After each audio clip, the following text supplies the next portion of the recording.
Okay, well, hello. What I'm going to do today is I'm going to show off a game.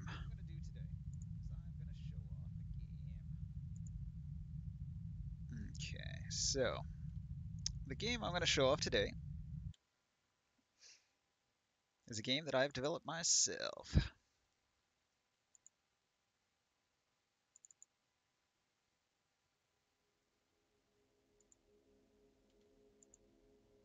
Okay, let me set this up. Haha. Hello, Twitch. This is a game. It's called Orbital Drop. Orbital Drop was developed on the Game Maker engine. The Game Maker engine is available on the internet. It's available on Steam and some other platforms, I believe. It's a decent engine as far as engines go.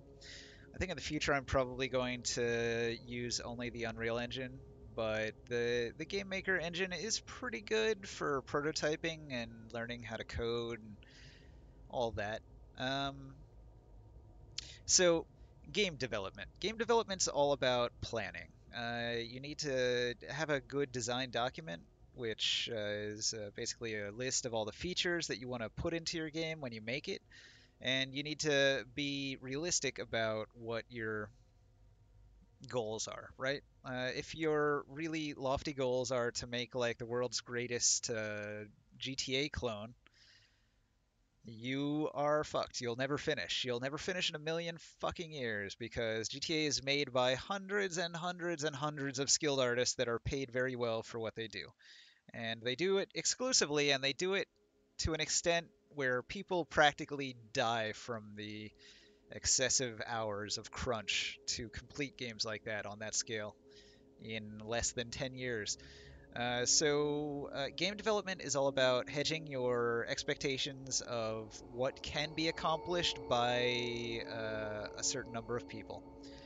There are two directions that you can go. You can go in one direction where you get more people and more resources, and that'll eventually land you in a professional game development job where you work for EA or Ubisoft, one of these big soulless evil corporations that'll crunch you and make you work to the bone to produce the same game they put out last year and the year before and the year before, none of which has any artistic merit. It's basically just treading water to earn some extra money for the shareholders. It's a pretty disgusting industry to be in, honestly, if you're not a small indie developer. Now, if you go in the what was it, the other direction, then you go in the direction that I went, where you say, I want to do everything myself. I want to be the artist. I want to be the programmer. I want to be the musician. I want to be the tile artist. I want to be the designer. Um, I want to be the lighting person. I want to be the PR person. You know, I want to do everything that there is to do, and I want to reap all of the rewards personally, and I don't want to have to listen to anybody else about anything, which is probably pretty selfish. But, there are people like that do have an idea for a video game and they work on it and they work on it and they work on it until their fingers fall off and 7 years of their life has been whittled away, and then they release that labor of love and people are like, holy shit, this crazy person spent 7 years making a game and it's something like Undertale.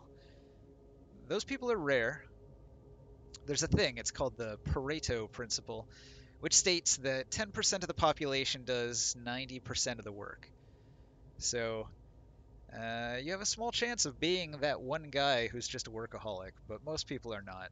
Uh, Most people are not that kind of person that can just never put down the work. A lot of us would rather have lives, relax, watch a movie, have a drink, and chill out and not be constantly stressed out about working. Um, what I did with this game is I set my sights kind of low. I wanted it to be 16-bit, maybe. Graphically, it's not the most impressive game. So as you can see, it's called orbital drop. I've got some asteroids bouncing around. There's a little bit of physics simulation as they collide and some dust particles come off. I've got a very basic menu here. Quit, continue, options, new game. Now the options menu doesn't even work. At one point there was an option menu. It was sort of prototyped. It had some features, but it didn't really work that great. It's not in this build. I left it out. Continue is supposed to play off the save load system. You should be able to get to a certain point and continue from that point if you haven't died. It should have like a leave off at the last stage that you finished kind of vibe, because it's like a game with like 20 levels. You're not going to play through everything in one sitting, obviously. Um, However, the save features, I don't think they work in this build, which is unfortunate. It also causes a problem where in between levels, it's not carrying over any of the variables from the ship. Basically, you'll see, your ammunition doesn't carry over from level to level, which is really unfortunate. You want the ammunition to carry over so that you get more ammo, because the rate that you can fire the minigun is based on how many bullets you have. You can see in the corner there, it's got achievements. I'll hit start. You can see the list of achievements: Spacebound, Control Freak, Lefty. If I hit the space bar, you can see Spacebound unlocked down there at the bottom. It fades away. If I go back into here, you can see it's highlighted Spacebound. I hit space and I got a achievement for it. Control Freak, I'll hit Control. Control Freak unlocked. Now I have achieved 2 of my achievements. Huzzah! There's 70 on the page here, but I didn't bother coding most of them. This is just proof of concept, basically. The system is in place. Yeah, I'll get to it later. Let me just go into the actual game here. We've got New Game.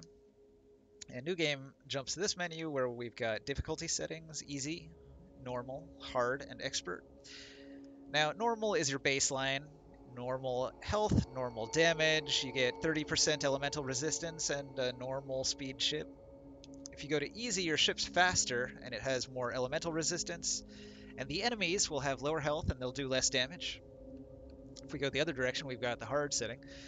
The enemies will get more health, more damage. You'll have no elemental resistance whatsoever, and you'll actually move slower, which makes it easier for enemies to shoot you. And expert mode, where you have the fast ship like you had in the easy mode, but you've got enemies that are even stronger than in hard, and then you still have no elemental resistance like you were in hard. So expert is a weird combination of easy and hard, which is actually a little bit harder, but more rewarding to really good players. I tested this game a lot, I got pretty good at it, and so I had some fun playing on Expert. I made that mode for myself. I'm going to throw it on normal just to give the baseline. You can see it's got a loading screen. What it's doing in the background of the loading screen is it is generating a procedurally generated maze. The maze kind of generates enemies, items, a whole lot of interesting stuff everywhere. Then once it's finished loading the maze, it spawns me in here. We've got some battle music because there's an enemy nearby. The music's actually on a toggle, so if there's no enemies nearby, it'll go away, it'll fade out.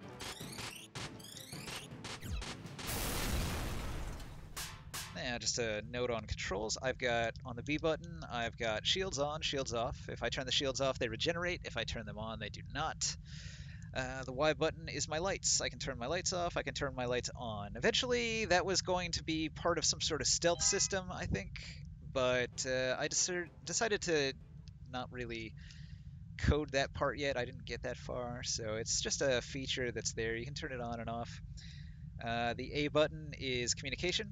You can see a little robot mouth appears. Initializing, press A to continue. This is a test of the typing text box. Many RPG games use text box engines like this. Try pressing A while this is still typing. You can speed through dialogue by tapping A. I also change the mouth sprite depending on what character is being typed. One last thing, ever noticed how I talk, or how I take a short break every time there's a exclamation or question mark sign? It does make it a little more cool, in my opinion. Have fun using this. I didn't write that, but I included it. I figure I would include consoles that you could talk to get information. And this also is a bit of a tutorial system. If I can find the light, let's see, there's a light here. It says press A. And if I do press A, it'll say it's an emergency light, and the left trigger will charge it up. So I'll use some of my energy here. Now I put 6 of my energy into that, and now it's lit up.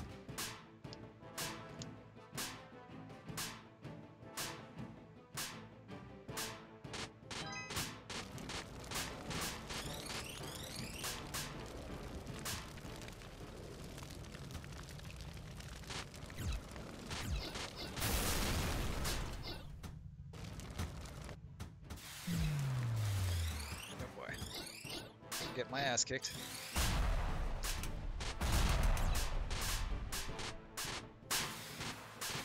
Pardon me while I fight some enemies.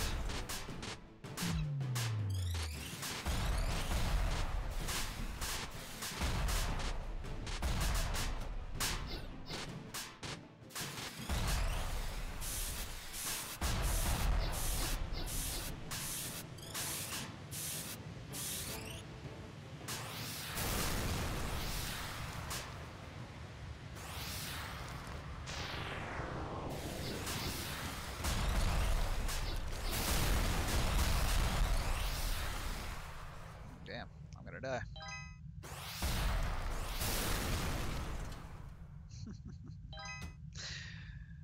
Well, I'll regenerate my shields for a little bit. That was kind of hectic.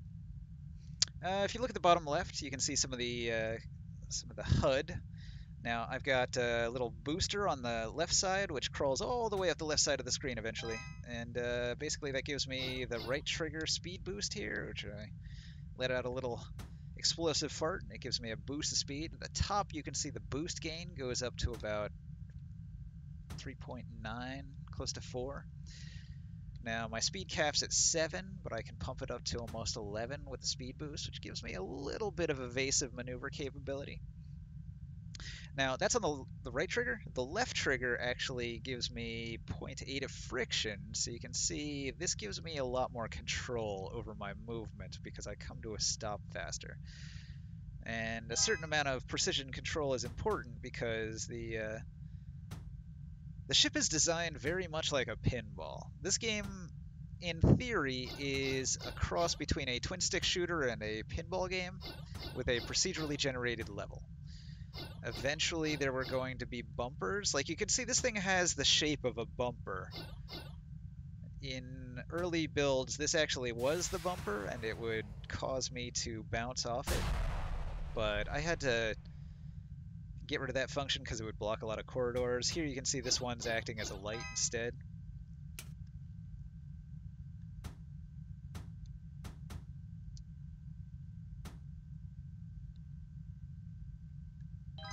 Health. Back to full shield. Yeah, so I was saying at the bottom there's a wheel, a weapon wheel, and I can rotate the weapon wheel with the plus on my controller.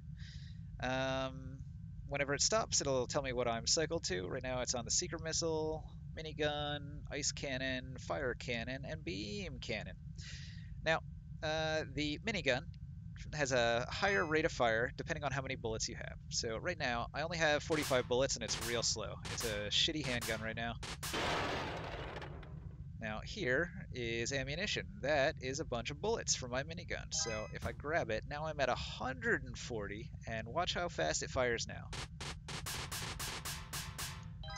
Alright, so the idea is you really want to have a lot of minigun ammo. So I'm going to switch to the ice cannon here. Now, if you look at the top, you can see frozen, burning, and thaw. Those are sort of the variables on my ship here. Now, the ship can be frozen, which makes it hard to move. It can be electrocuted. It can be burned with this laser here. You can see that laser did a shit ton of damage real fast.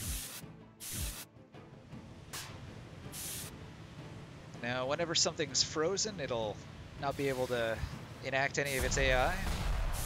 So you can see I can freeze both of these enemies and lock them down.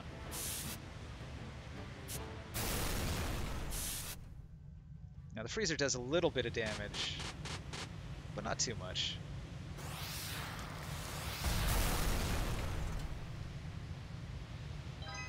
Now the fire does DOT, damage over time. So hitting enemies with the fire is usually super effective. However, you have to be careful because you can easily set yourself on fire. However, if you toggle your shields on, the shields will absorb pretty much any damage that you take. You can always use your shields to prevent damage.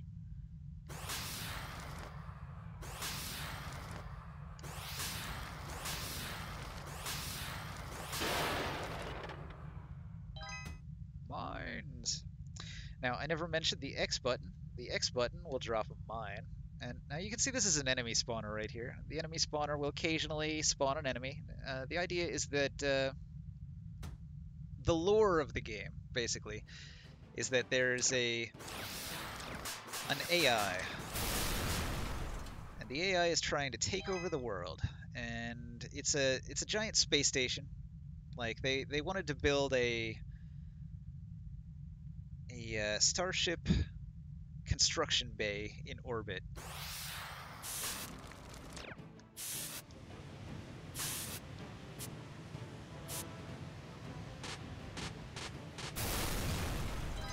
And it's AI controlled. And eventually, just like Skynet from the Terminator movies, it goes rogue and decides it wants to kill everybody. Since it's rogue, it wants to kill everybody, and it starts producing an army of killer drones to attack the Earth.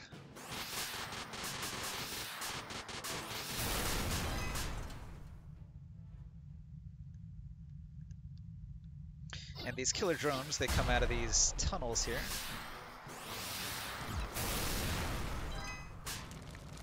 The tunnels connect to other parts of the space station. Oh, shit. He had missiles. The enemies are all color-coded. Anyway, mines. I can drop a mine here. You can see the mine will go down the hole, it'll blow it up.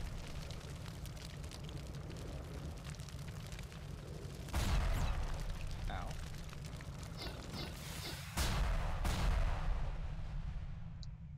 So I can destroy all the enemy spawners, and then there will be no enemies spawning in this area.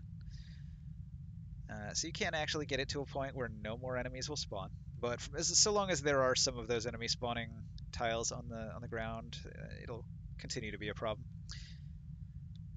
The other thing is this battle damage remains on the field. You can see there's scorch marks on the thing here, and there's like destroyed boxes, and then there's these things here. These contain fuel or liquid nitrogen, and you can attack them with a weapon. And when they explode, they'll produce an area that'll set enemies on fire or freeze them. So you can create environmental hazards. And you can see it left a giant scorch mark on the ground there when it destroyed itself. I have a debug mode. I can hit select and you can see the outline of the world here. Now, the world actually has an outside. If you do enough damage to one of these blocks, you can destroy it. You can actually get outside the world, and you can see the stars, but it's pretty cramped. The edge of the world is just outside there, and you can't go anywhere, so you're sort of stuck here. This is the exit. The exit will go to the next level. It's procedurally generated, and it's spawned randomly somewhere in the maze. Now, if I go on that hatch, it's going to... Oh, shit.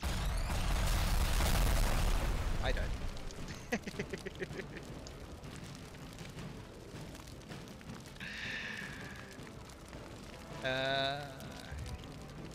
You gotta be careful with mines. They do damage to you. So you don't want to drop them when enemies are close. I forgot about that.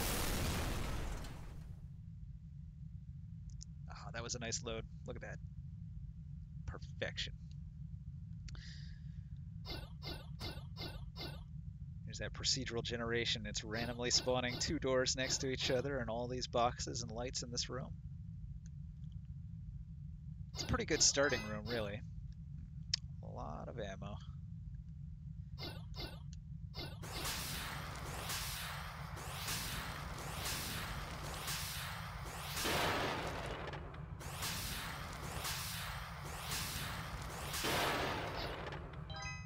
Blue key. Now down on my weapon wheel, or just above it, I should say, you can see that there's a blue and red key. Occasionally these doors will be blue or red and they won't open unless you use a key to unlock them. It's totally random, so there is potential that you will be completely locked out of an area you need to get to. Oh my god, that was a lot of lasers. The laser grid here, you can see it's sort of going off and on. This one's going a little bit too fast. There's supposed to be a delay, but I feel like these are not following their delay timing properly.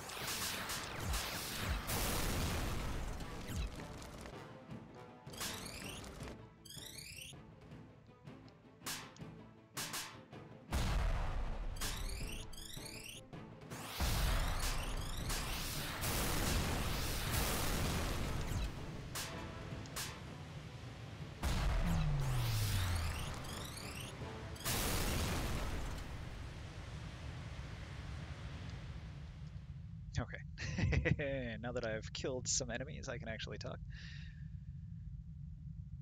I've never been good at multitasking. Playing and talking at the same time is a challenge.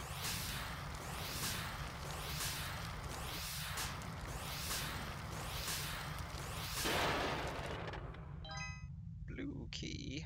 Now I have two. The gun turret on top of my ship here. Now the ship is just a ball.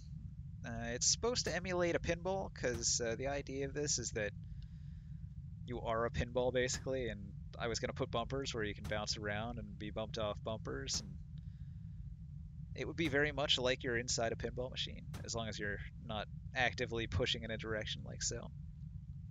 And then on top of the ball here, there's a turret. It's twin stick shooter controls, so I move around with the left stick and I shoot with the right stick in whatever direction I'm pushing. The turret itself is a really high-res 3D model, but I scaled it down so much to make the turret fit onto the hero here. The detail's all lost. It's a fully animated minigun modeled in 3D, and it's just like all the details gone. Here you can see the enemy drone here. It's got battle damage, depending on how much damage it's taken.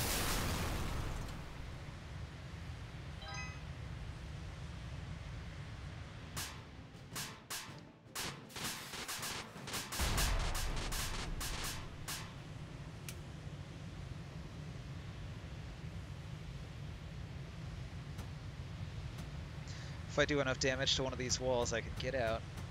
But it takes so much, I'm not going to try. If I had a lot of missiles to spare, maybe.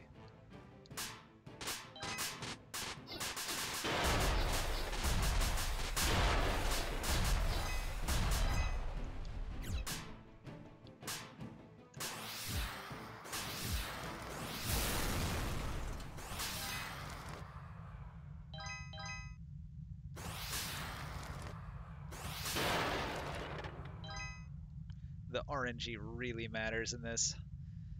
Like here I'm getting super lucky. I'm coming across a lot of health pickups, a lot of ammo.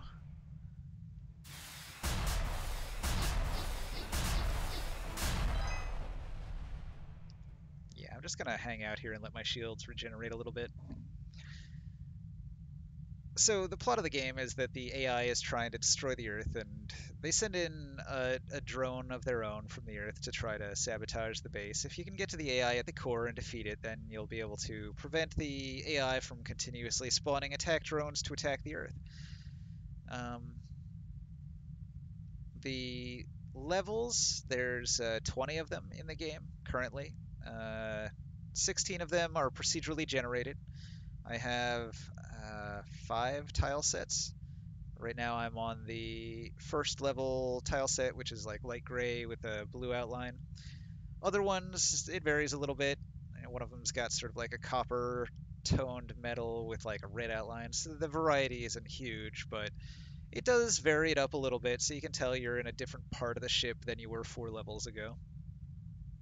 The structure of it is every 4 procedurally generated levels, you'll spawn into a room, you'll find the exit, and then it goes into the next level. It'll load a new map. Uh, you'll go through 4 procedurally generated levels, and then the 5th level is a handcrafted boss level. The first boss level was against a very large ship. It's about the size of these boxes here, right here. 1, 2, 3, 4, 5 down and 3 across. It was about this big with many guns on it. And there were not one but two of them, two big ass gunships.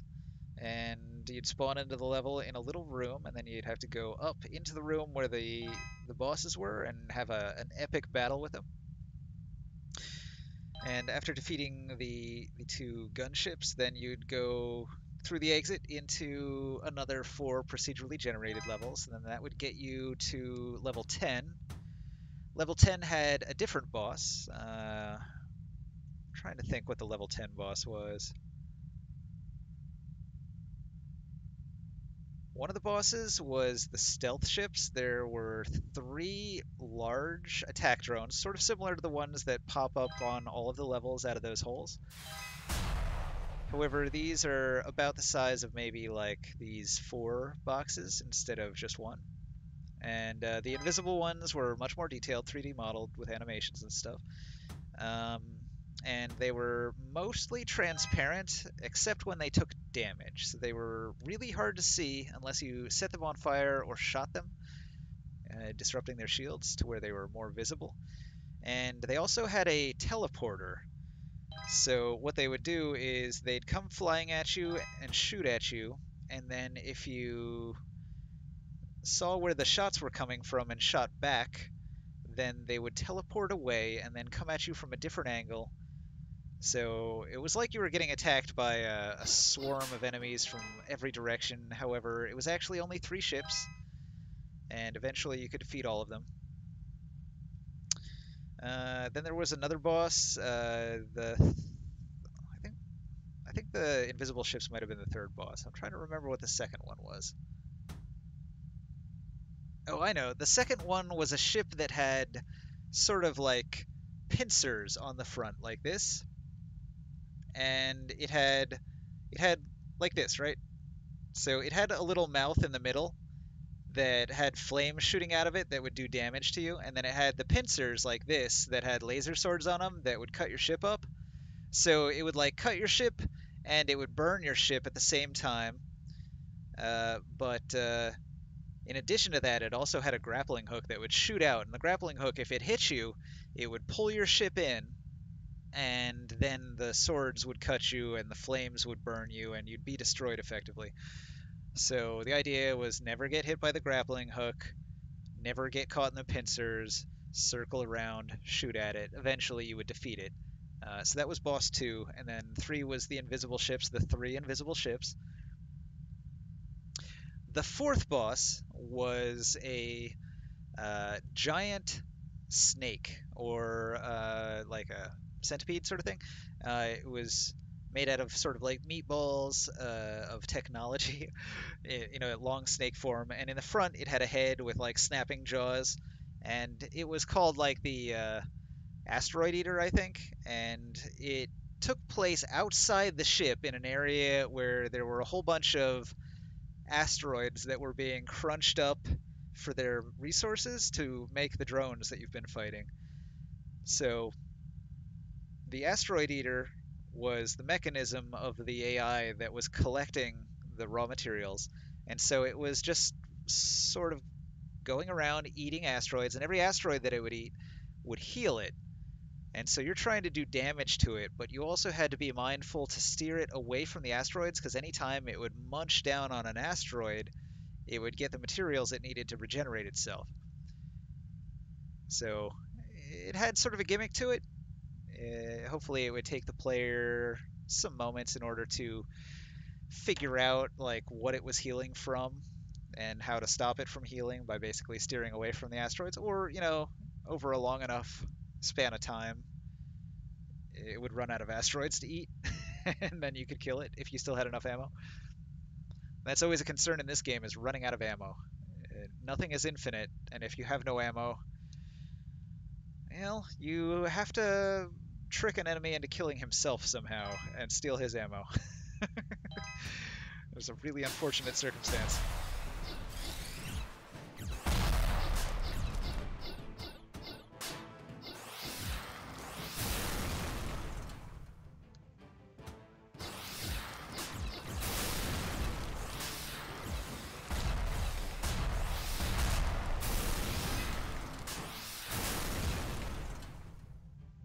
Alright, where's that exit at?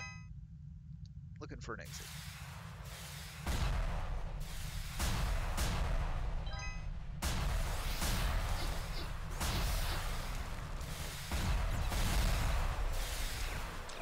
Oh, look at that frame rate. 22, 17, 18, holy shit. 15, 14, god damn.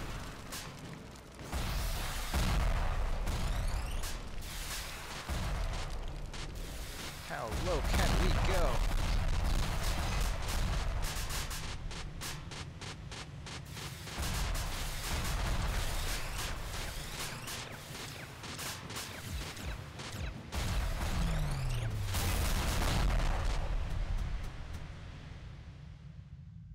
Now, I should probably put some limits on how many of those things can spawn at once, and also they're all running a calculation for figuring out where the player is and aiming for the player at all times, and it's doing that every single frame. It could probably reorient itself once every 4 or 5 frames, and then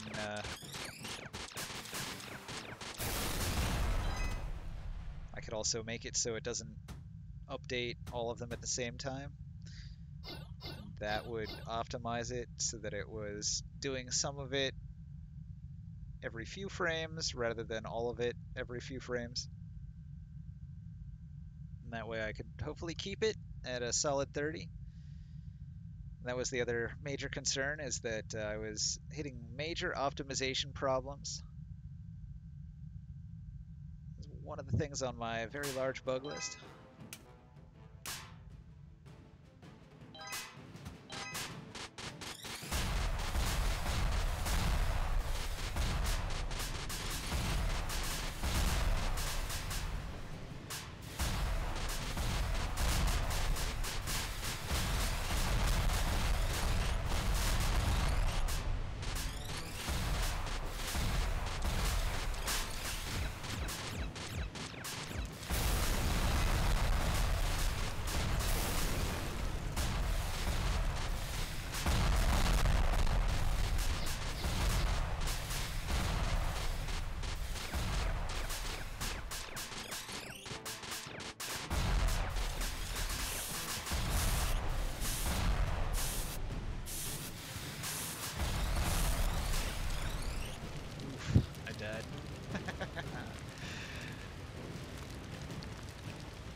See what happens when I hit continue. It's probably going to be bugged. Seriously, seriously bugged.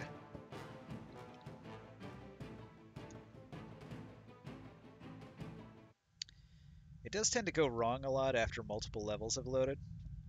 I'm not sure if all the variables aren't clearing properly or what, but sometimes I'll get situations where things just don't load up properly on the second or third level. Like right here you can see that it's loaded the ship, but it didn't turn on the lights. And also,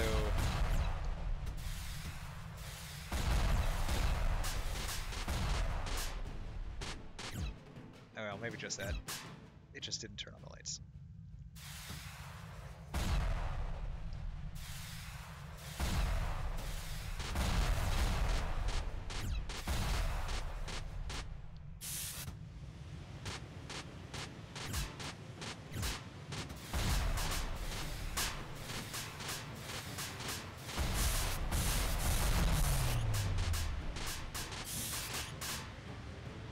got frozen. It's difficult, but you can get frozen if you take enough cold shots. So it's got a lot of interesting elements. It's got the hang on, go away music. It's got it's got fire, it's got ice, it's got interesting elements to it. I put so much work into that game. So many hundreds and hundreds and hundreds of hours. Uh, it was made on the GameMaker engine, and GameMaker is a pretty good engine. It's really fast to prototype things on it, which is fun. You can come up with a lot of interesting games and just create them rather quickly. The problem at the time, I was deep into production, and it got to the level that you could see it there when GameMaker Studio, like or Yo-Yo Games Ltd, the owners of GameMaker Studio, decided they wanted to update their engine. They didn't like their engine anymore, and so what they did is they changed the code, and it made my entire game not work anymore. Like so much of the code I had written just no longer functioned at all. It was really annoying, and basically I gave up. It didn't seem worthwhile to fix the bazillions of bugs that were not even my fault. And I think in the future, what I'll do is I'll use the Unreal Engine and I'll refuse to update it. That's like the number one lesson is never update the engine that you're coding your game on. If you're a developer, leave it alone. Uh, your best bet, put it on like a separate development computer that doesn't ever update. That way, even if they try to update it on you, you'll like not update. You just want to keep using the code that you start development at the end of development. That way you don't have to reinvent the wheel over and over again. You get situations where I don't know, it just doesn't work. It just doesn't work. It's a mess. It's a giant mess. Uh, so I would have to redo everything that I did in Unreal. Unreal has a twin stick shooter template that I could use, and then I could just take all of the files that I've got. I'm pretty sure I still have all of the files for it. Let's see. Yeah. So here you can see this is the gunship. This is the first boss. Uh,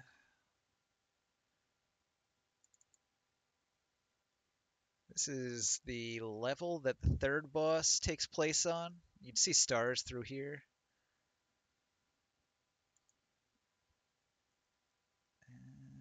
Let's see, I had some other kinds of interactables that I was constructing. I had power-ups that you could pick up. You can see there's several power-ups here. There's about 4 different ones that you could acquire.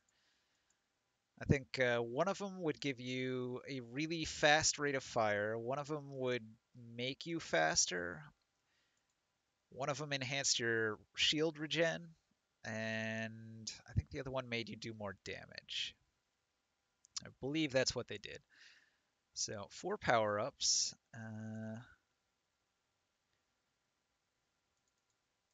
Here you can see one of the later tile sets.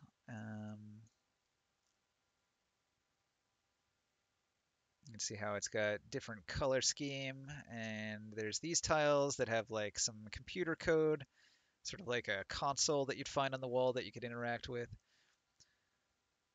You can see all the levels were built from this template here, where the entire thing was generated from this combination of pieces.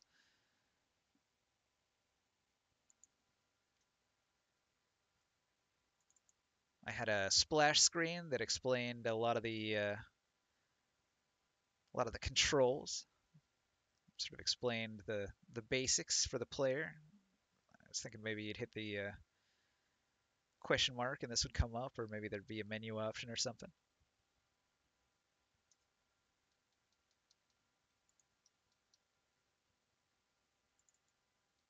Mhm.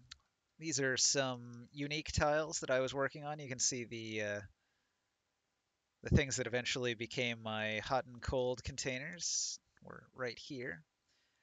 There was some other stuff like pillars that you could interact with or bump into. There was going to be fans that were underneath that would sort of add some variety to the bigger rooms. Some random technology that was going to appear on different floor tiles to break up the floors and add a little more variety to the rooms.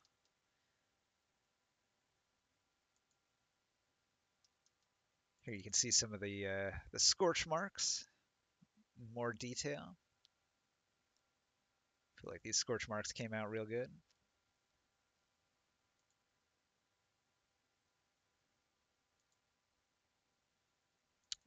There was the laser grid, but then there was also going to be an electric field that could do damage to your ship, or possibly like a thing on the wall that would shoot out a beam like this.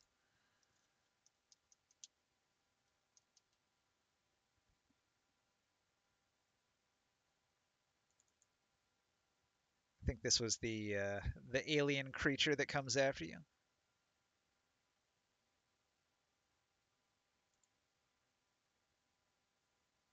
It's sort of tinted red when it's in the game itself.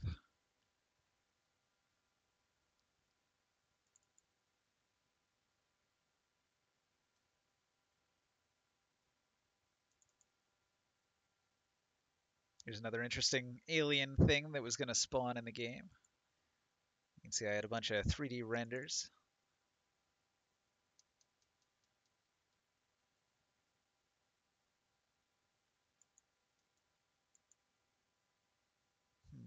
Is there a repeat button?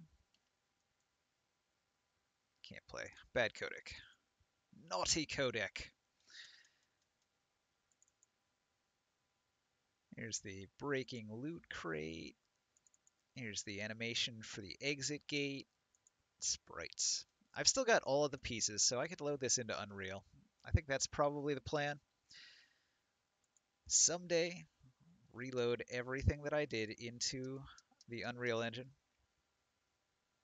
Here you can see some of the stats that were being tracked. And then there was also going to be an upgrade system, but this was wildly broken. The build that you just looked at didn't have this screen in it because it would crash the game. But basically, you could see your total number of kills, how many sentries, pillars, drones, uh, repairers, icers, flamers, boomers, and blobs that you killed. Those are basically all the regular enemies in the game. Then it showed you your number of shots fired, and then it was going to have shot accuracy, earn bonus, or what is it? Shot accuracy earns bonuses. So if you had a high number of hits and kills compared to your number of shots, you'd get bonuses here on this screen, and then the points that you would earn, your score, had a like multiplier. The more enemies you killed, the higher your multiplier would be. And then as your multiplier increased, when you'd kill things, you'd get like a better score. And then the score you'd get, you could spend when you were on this menu, which was basically the pause menu when you hit start. You could press any of the buttons on the controller and they would upgrade different things. So you could see X would upgrade the armor, Y would upgrade the shield capacity, A would upgrade elemental resistance, B would upgrade energy regen, L would upgrade the engine's thrust, and R would upgrade the booster for how much boost you could get at a time. So the game had 20 levels, 5 bosses. I didn't talk about the last boss, of course. It was going to be the big final AI boss, and it was going to be one of the most elaborate things I think I ever designed. It was going to have so many stages. In fact, the level itself was going to be handcrafted. The level was going to be the boss. It was going to have a variety of challenge rooms that you'd have to go into and defeat to break down a part of the AI to then be able to defeat the actual AI boss in his own room, which you couldn't even gain access to without defeating a couple of the other parts. So it was sort of like a boss where if you defeated all four of the components, it would make the end boss weaker. I think they did a similar thing in the most recent Final Fantasy game where you could make the boss of the first dungeon weaker. It's a similar concept.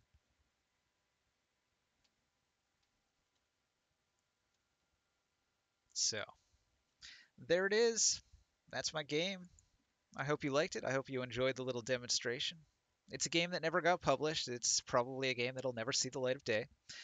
It's a lot of fun to play, but it practically doesn't even exist because all I have is this one playable build of the game and unusable code. The code is completely borked because GameMaker Studio is completely different now. It's no longer GameMaker, it's GameMaker Studio, and it has a completely different way of functioning. Or I should say, it's got different functions.